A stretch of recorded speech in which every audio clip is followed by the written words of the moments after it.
Hi guys, welcome to my humble workshop. And today I'm going to share my thoughts on what you may improve in your guitar when it's made of plywood. Here is a guitar's body with its top taken off.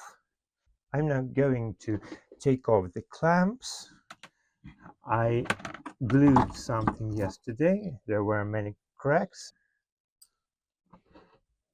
Not much better. I removed all the rubbish from here, I sanded it, and I painted it with stain to make it darker, to make it look more attractive. What is the problem with this body?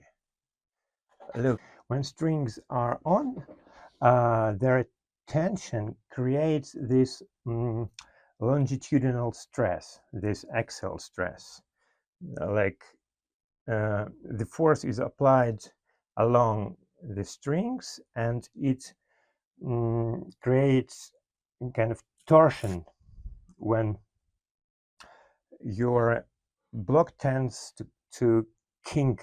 This leads to additional stress in a guitar's top.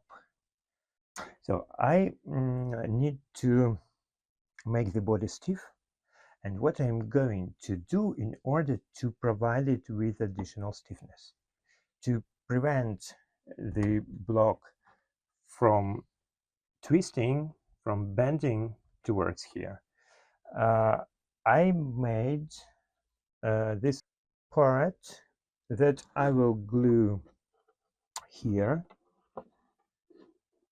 It leans onto the block and it's glued to the guitar's back. When the strings pull this block downward, this will prevent it from going much this way. And also I prepared these slats that I will glue here. It also lends additional axial stiffness to the body. However, I don't think it has a great impact on this. But in terms of look and feel of this guitar, to me, it looks much more attractive when you have this slats in the guitar, when you look inside the guitar through the sound hole. I'm just used to how good guitars look like, and they always have these things.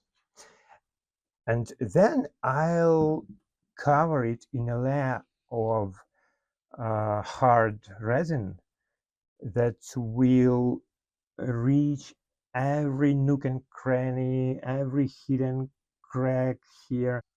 If I had a ultrasonic scanner, I would probably use it and find every crack and use something like quick glue. This layer also creates additional stiffness, which is one of the goals I'm pursuing when restoring such guitars. Here I have a guitar where I've just finished this part of restoration, and I'm going to show you what it looks like.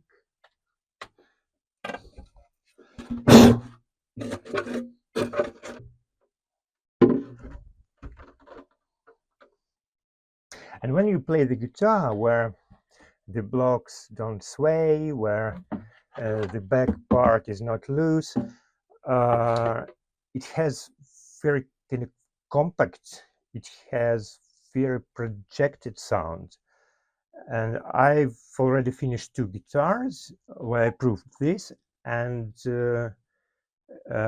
now in every subsequent guitar I will stick to this approach in terms of the body restoration, but I will use different schemes, different bracing systems on the guitar's tops, because there are many interesting ways how to make its bracing, like Torres, Romanillas, Fleta, Rodriguez, Hauser, Ramirez, you name it. They all are field proven, they are tried and tested systems.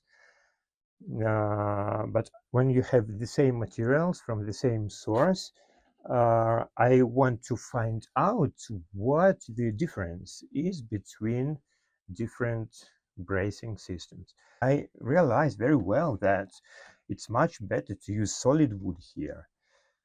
But as for my project, I want to make a guitar that is cheap and at the same time it sounds very well.